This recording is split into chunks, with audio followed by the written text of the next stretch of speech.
Welcome to Tuesday night. Troy, what do you got for us tonight, buddy? Hey, welcome to Tuesday Night Live, everybody. Thank you for joining us. We're the House Heroes. We're with the Wham Fam here on a simulcast, webcast, whatever you want to call it. Hit the notification button if you want to know what we're doing or talking about when we go live. Definitely hit that notification button. It'll give you that information. Tonight, we're talking about offers. There's a lot of people out there putting offers on properties, and they're very confused about what's going on. You know, I have to explain to my buyers every single time, hey, what type of buyer are you? That's important, right? I have to explain that before we actually even go out and look for properties.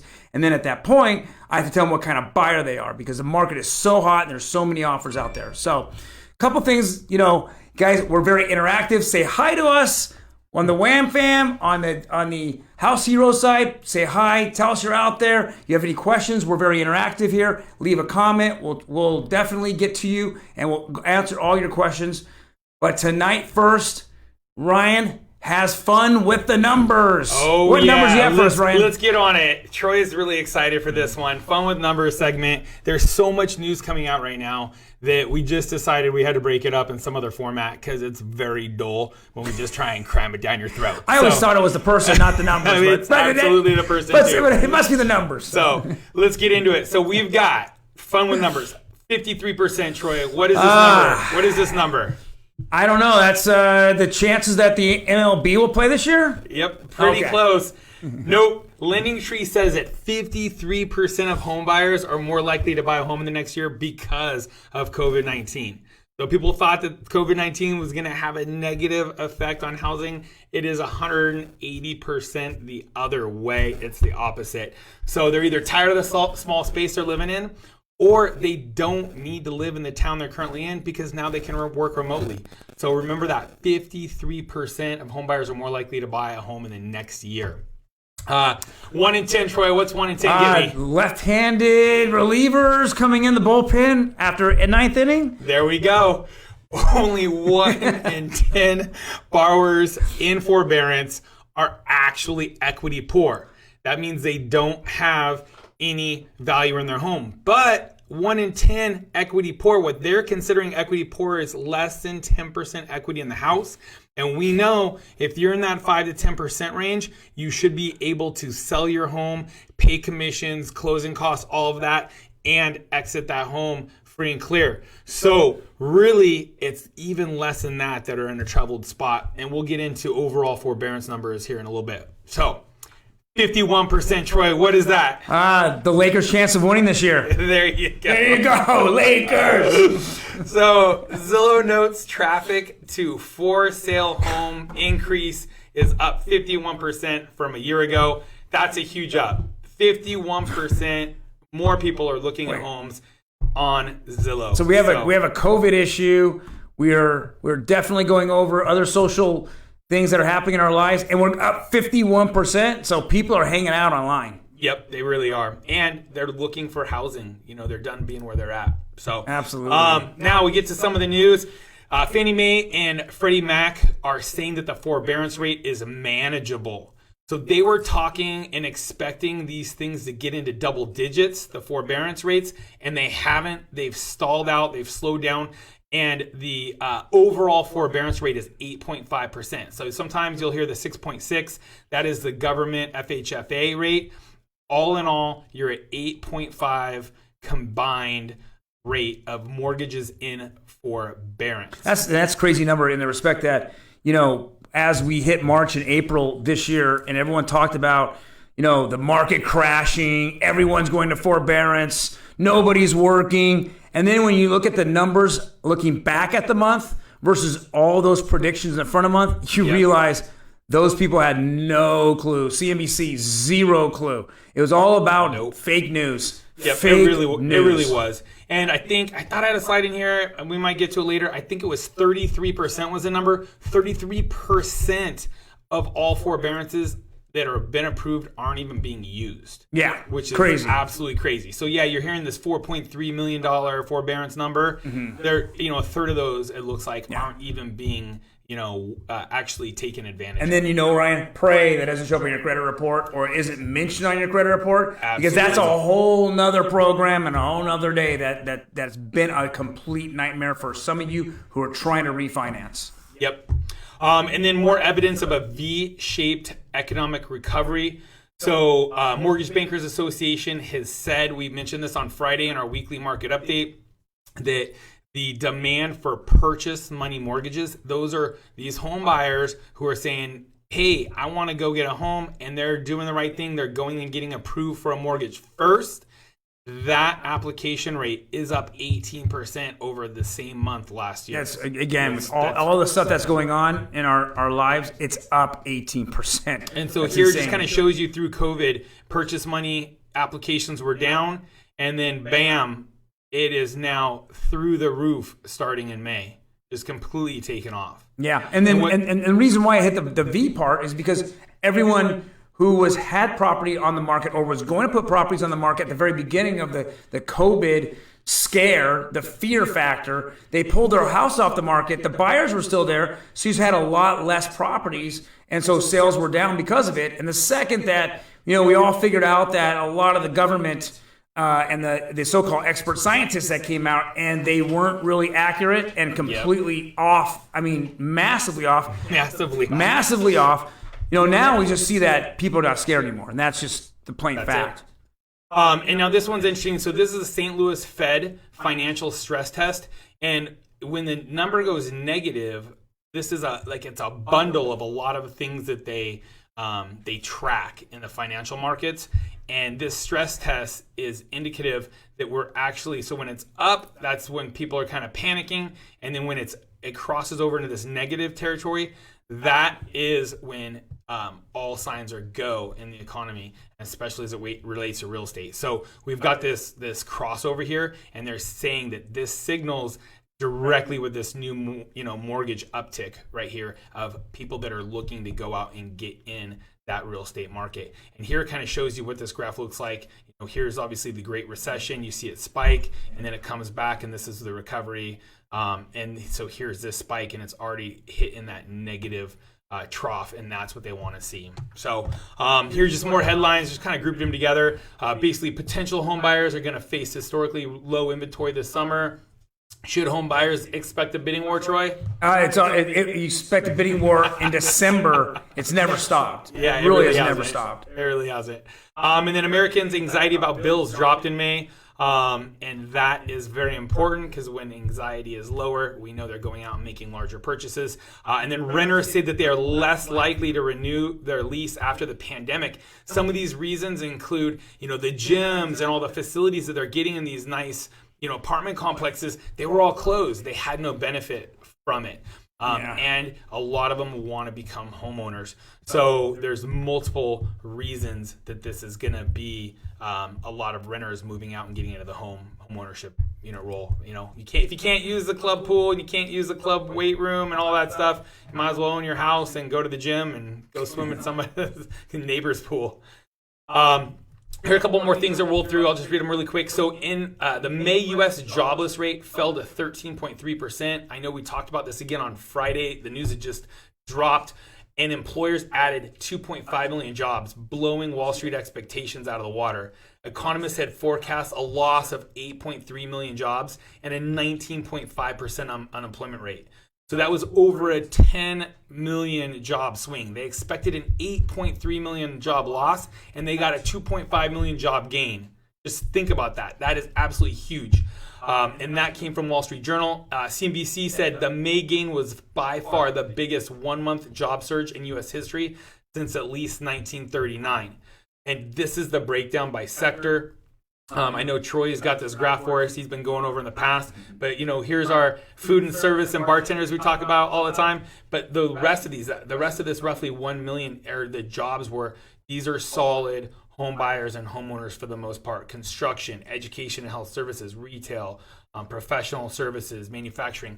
These are huge numbers. Now, obviously, we still got another 20 million or so that are unemployed. We need to keep going on this track, but these are definitely good signs. So So before we jump into offers, and everybody out there I know are real excited about actually understanding what offers are accepted, what offers are rejected, why, like today I have 16 offers on a property, that which one they pick, what's most important, what's the actual pecking order. Before I get into that, let's go a couple shout outs. I hear, hey, Susanna, how you doing? Thank you for joining us. I have Hazel, says, hi, is it nice? Nice to sell a home right now. Apps. This is probably one of two moments in the lifetime, my lifetime, and Brian calls me real old. Okay, he's had enough for 2 lifetimes for the average person. This is probably one of those two moments in which you can just put a property on the market and it's going to sell, and it is absolutely insane right now out there. You know, I hate to be an appraiser. I can't understand how they can actually keep up with the market. And I know a lot of appraisers are taking a lot of heat because they can't even keep up themselves because they're too busy. And so that's one thing that we're running into. But yeah, anyone has a house for sale, anyone thinking about listing their house, you are at the right moment in your life to do that. There is no ifs, ands, or buts, especially if you're going to buy a house, you know, and get a like the medium homes. So if you have a home that absolutely is entry level and you're going to buy up, this is the moment in time that you need to take advantage of it. This is absolutely that moment. So a couple other shout outs here. Carlos, so many buyers. Eric, what's up, Carlos? That's fine. Saying hi to Carlos. Let's see here. JP, how's it going, buddy? Thank you for tuning in. You know, I got Patricia Johnson.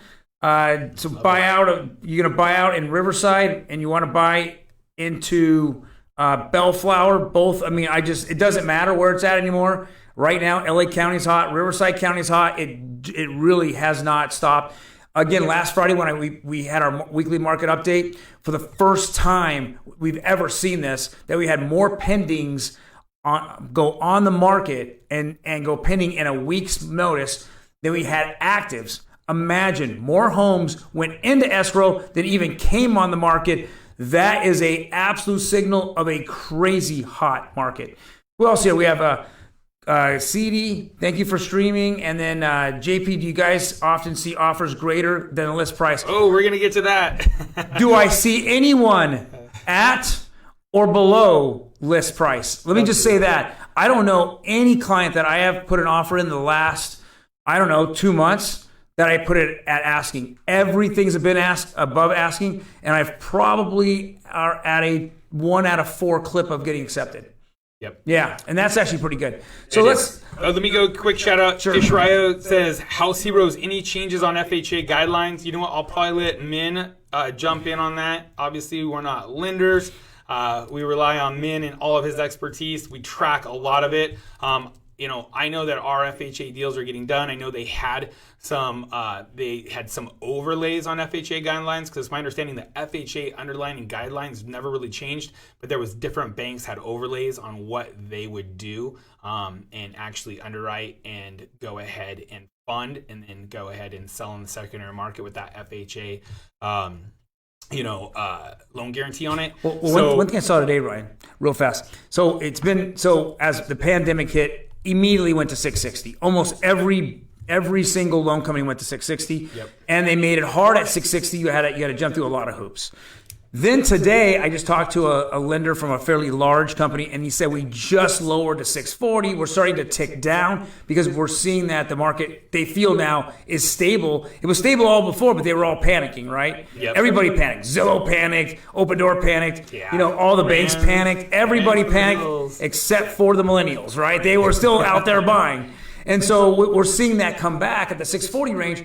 But what's happening is that they're making it hard at 640, right? You have to jump through, you have to have, reserves, you have to have money, you have to have, there's a lot going on. We're going to continue to see it tick down further, but some banks are going to be extremely picky. If you have 1 million borrowers knocking on your door and saying, I want a loan, what do? You just go, okay, well, if I could only service about 100,000 of them, I'm going to cherry pick the best 100,000. And that's what you're getting today, guys. That's exactly what you're running into. Is anyone can do a 620 FICO, but they choose not to because they have too much business. They choose not to.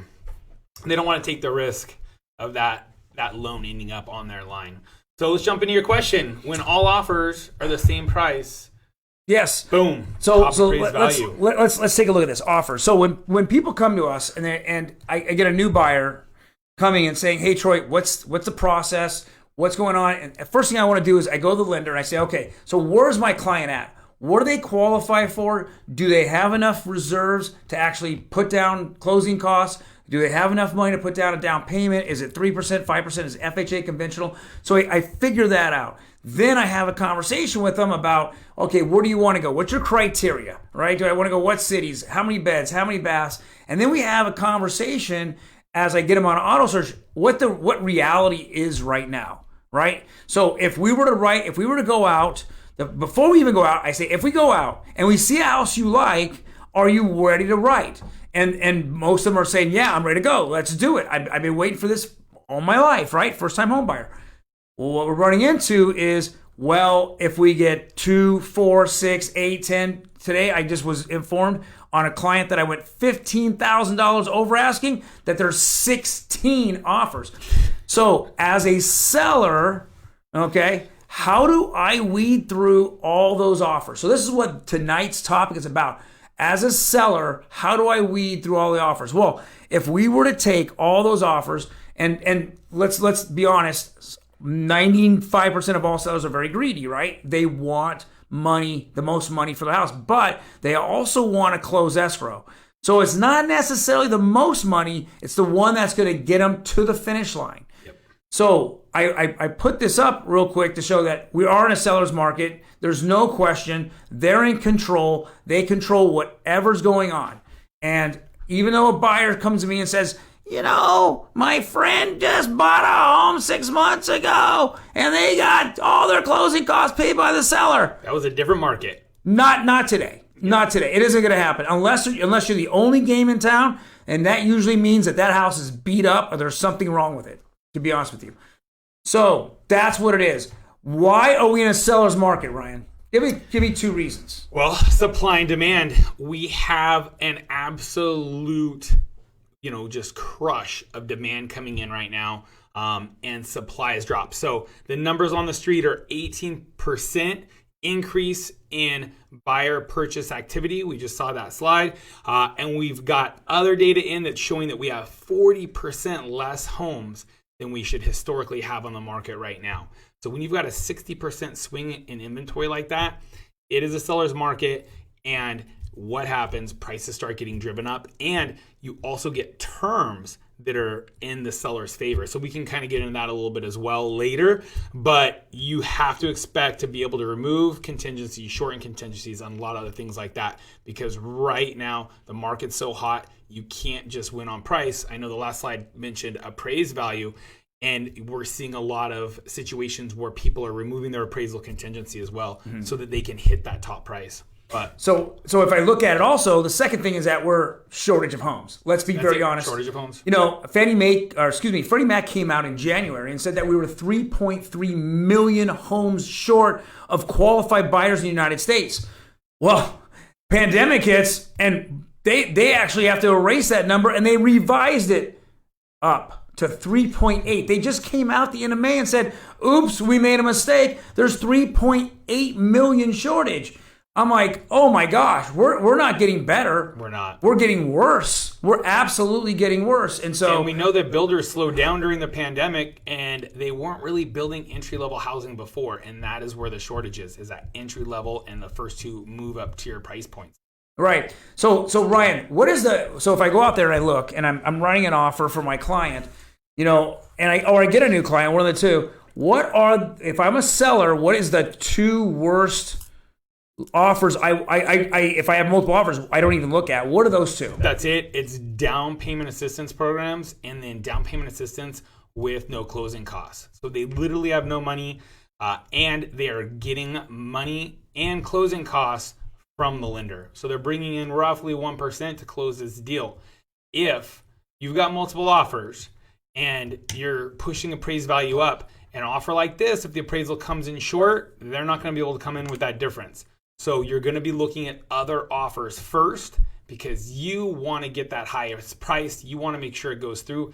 You don't want to leave, this negotiated price that you're looking at getting. Let's be honest, you've already cashed that check in your mind, what your sales price is going to be. You don't want to leave it to some appraiser who might come in short, and then your buyer is stuck. Either you've got to drop that price down for them, or they've got to cancel on you, and you're back to square one with a low FHA appraisal on your hands, which is going to run with your property. So if you've got multiple offers, you're staying away from DPA in almost all cases. I mean, think about DPA with closing costs. Okay, I have no money. I want to buy a house. Well, there's got to be no one else wanting that house. It's got to be sitting on the market for a while. And that scenario is not playing out very, very much in Southern California right now. And then DPA with no closing costs. Why do we mention DPA, down payment assistance? Is because that's funded from a third-party company, whether it be from the state, whether it be from the nation, whether it be from a nonprofit. They've got to have the money. And so if they run out of money and you're in escrow, guess what? That seller is now back to square one, and he's not wanting to deal with you anymore. He doesn't want to deal with it. Yep. Most real estate agents at this point are not really wanting down payment assistance as even buyers. I even heard real estate agents go, you know what? I don't even want to deal with any down payment assistance people. You go find another agent. And that's it. I'm working with multiple down payment assistance buyers right now, and it's just, you've got to have that conversation of, you can't go out there and get the home that 10 other people are bidding on, because they're not going to be taking our offer. We've got to think outside the box. We got to be realistic on our price points, on what we're buying, and like we talked about, prices are getting ratcheted up with the multiple offers. And so that home listed at 400 is now going for 430. So you need to start looking at homes at 370 to be able to hit your max at 400 if that's your max. So it's about just being realistic out there. It's going to most likely take you longer to find a home, and you really have to get lucky. I've got a couple clients in escrow right now. Just put one in this week, and the property had been on the market a long time. It was very hard to show. It was hard to schedule with the agent. We were able to get in, put our offer forward. I had a conversation with the agent. He was happy to work with FHA, and if there was any repairs, they were open to working with us through the escrow to fix it. And you just got to get lucky like that. I've got another buyer, same thing. The home had been on the market, in the middle of COVID for 30 days. Seller was more than happy to get a good offer price-wise and was willing to take the risk. And that's where you have to win. You have to beat out on the price, and you have to basically appeal to that seller's greedy side. Well, I'll take the risk on going with this down payment assistance if he's substantially higher than these other offers, because if I get it, then I have that extra cash. So that's one of the tactics. And on that property, getting ready to close, everything worked out. I've got another down payment assistance as well in Compton, and that one's going well. So it's just, you've got to be relentless if you're going DPA, and you got to know you are at the bottom of the barrel in the seller's eyes. All right, so the next set of buyers, when we're looking at that pecking order with the seller, is I call them the also rans. It's basically FHA, conventional, and VA with closing costs. Now, we say this in all sincerity is why is a seller's market, why are the closing cost offers look so non-desirable? Ryan, next slide. Bam. So again, Ryan touched on this a few minutes ago. Number one, appraisal issues. If I have enough money, if I have 3.5% down on a property, and that's all the money I have, if I have an appraisal issue, what do? If the appraisal comes in less, well, obviously your agent's going to go and turn around and then negotiate that down. But in a seller's market, they're just going to say, hey, next, I'm going to actually pick the actual offer that doesn't have closing costs, that the actual buyer has the closing costs in their pocket, and then I'll work with that guy, because that one will come up to that appraised value. So it's very, very important. If I only have enough money for down payment and I'm asking for closing costs, I'm going to run in this issue every time. That's why sellers are less likely to take offers with closing costs. Second is any extra costs, not enough money. What happens if it comes up and you have to bring in more money? If it's, for any kind of issues with repairs, with anything. Yep. You get your hiccup. Again, I only have enough for down payment. You didn't lock the rate jumps up, your payment's higher, you Yeah. know, all of a sudden you're bringing in more loan fees to cover the, you know, buy back down the rate. There's all kinds of issues that can, you know, to get your you know, monthly payment back under a certain DTI. There's all kinds of issues that can go wrong, and they know, hey, you need this help. So it's just when you're in the mix with multiple offers and you're asking for closing costs, you know, you can look less than desirable. And the more offers there are, the less desirable you look. Right, exactly. So what's the meat and potatoes? If I'm out there looking with my client and I want to get a serious offer in, the next slide, Ryan, these are the next contenders, right? They're straight offers without closing costs, okay? And I know that there's a few things that Ryan actually mentioned, which I'm going to let him elaborate here in a second, but conventional FHA and VA without closing costs are extremely desirable for a client. Now there's 2 or 3 other things on top of that that can even make your offer stand out. I know Ryan's going to go over him right now. Yep, so contingencies. So when you're putting in that offer, if you've got cash, so let's say you're conventional and you can go 10% down, 20% down, you want to look strong. So you'll put the 20% down and you go ahead and you waive your appraisal contingency. You know, if it comes in 10 grand less than what you're buying it for, hey, drop to a 10% down payment, pay that 10% difference in that appraised value and just get the deal done. The problem is if you don't get that house, the one that gets listed on that street, it's going to be the new comp for. And so you miss out on this one, and now you're shooting for the next one. You know, I had a situation, 10 offers in. The agent was cool enough to give me a buy now price. I told him, hey, look, you see I'm good at communicating. You see my client's solid. This is where we're at. What's the buy it now price? What do we need to be at to get it done? He gave me a number. I went to my client. My client's like, oh, I want to be $2,500 under that. Wouldn't budge for $2,500. I mean, this is less than $1 a month over the next 30 years, you know? Didn't want to do it. We lost that deal. That is the new comp.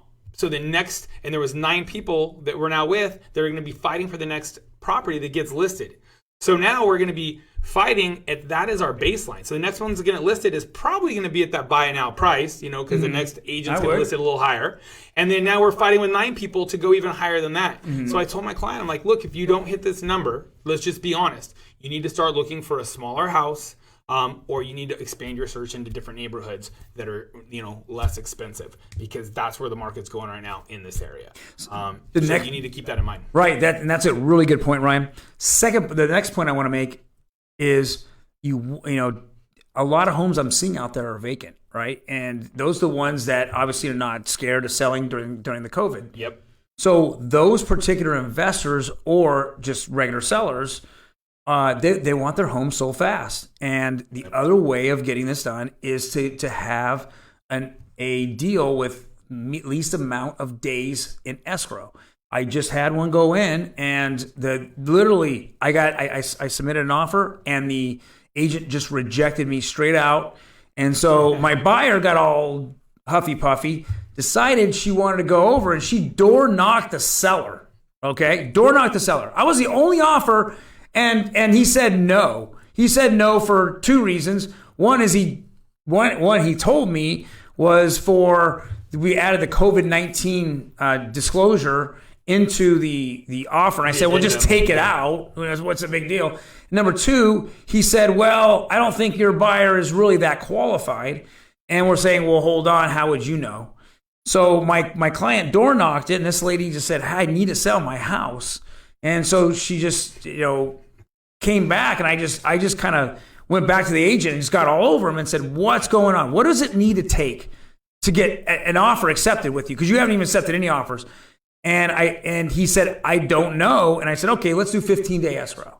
15-day escrow, 2 weeks, 1 day. My client's already underwritten, approved. You know, regardless of what you think it is, they're already underwritten, approved by a licensed underwriter.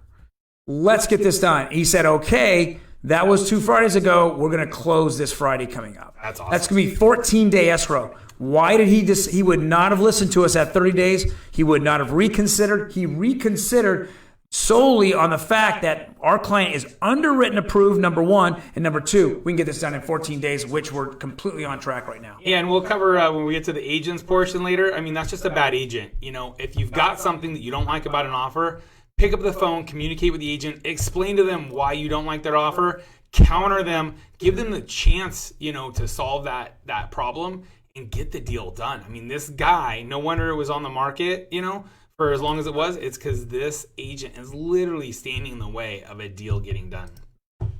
So is this strong at all? This cash is king, guys. But cash is only king if it's surrounded by the highest offer. Yep. There's no cash discount right now. There's none. Zero. Okay, I've had this happen many times. Oh, I got a cash offer. Okay, good. They're closing in 2 weeks or even 7 days. You can close in 7 days with cash. No, they want 30 days. Dude, then what's wrong with my 14-day, 15-day, 21-day FHA?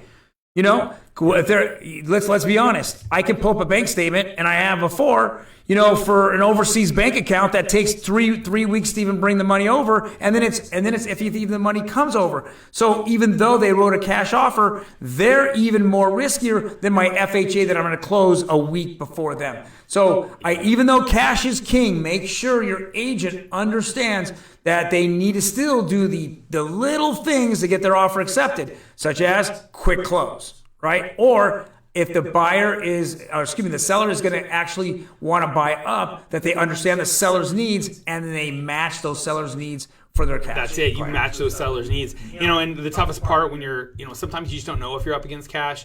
You've got agents who just don't communicate on the other side. But if you have an agent communicating and they say they have cash, the other thing that comes with cash is those buyers want to nitpick the property. I can't tell you how many times I hear, oh, the deal fell out. Oh, what happened? Oh, well, it was a cash offer, and they just had a ridiculously long repair list that they wanted. You guys, cash is king, but there's no cash discount, and you got to be reasonable on your request for repairs. It's no different than any other offer. Yeah, it's not. The seller's going to go with the 30 days. It's not called the stupid realtor trick that I use all the time. Yep. Hey, on that $500,000 listing, and I'm going to exaggerate this, I'm going to go ahead and do $1 million cash offer, and then I'm going to ratchet down $600,000 because I think that the property has all this laundry list of issues. It's a stupid realtor trick. Unfortunately, right now, there's so many other buyers behind that particular offer that they'll just blow you out in 2 seconds. So next week, what are we going to discuss next week, Ryan? So next week we're going to go over how to pick the right agent. Hey! What buyers and sellers must know. So definitely go ahead and subscribe below so that you get notified when we go live. And definitely check us out on all our platforms: Instagram, Facebook, Pinterest, TikTok. Troy's going to start busting out his dance moves at some new builder, communities and stuff, since he's the king of new builds right now. So burpees, I'm busting burpees. All right, there we go. We'll have to do a burpee contest at the builders. Well, Ryan, I'm going to throw this number out at you as we close here, and maybe everybody else out there can as well. So how to pick the right agent. 66%. What do you think that particular number is associated with? How many times you make up a statistic when you throw one out? Unfortunately, I didn't make this up. The National Association of Realtors made this up, and this is an insane number for, surveyed. If I call it surveyed, sometimes they make it up. Yeah. Ding, ding, ding. That's how many sellers only discuss about selling their home with one agent and then list. Think about that. 66% of all sellers only interview one agent and accept an agent. They have no clue about any other marketing plans out there, any other way. And every day we see this out there where I'm actually, how hard it is to get a hold of agents on listed properties? The agent doesn't even put their cell phone number in the MLS.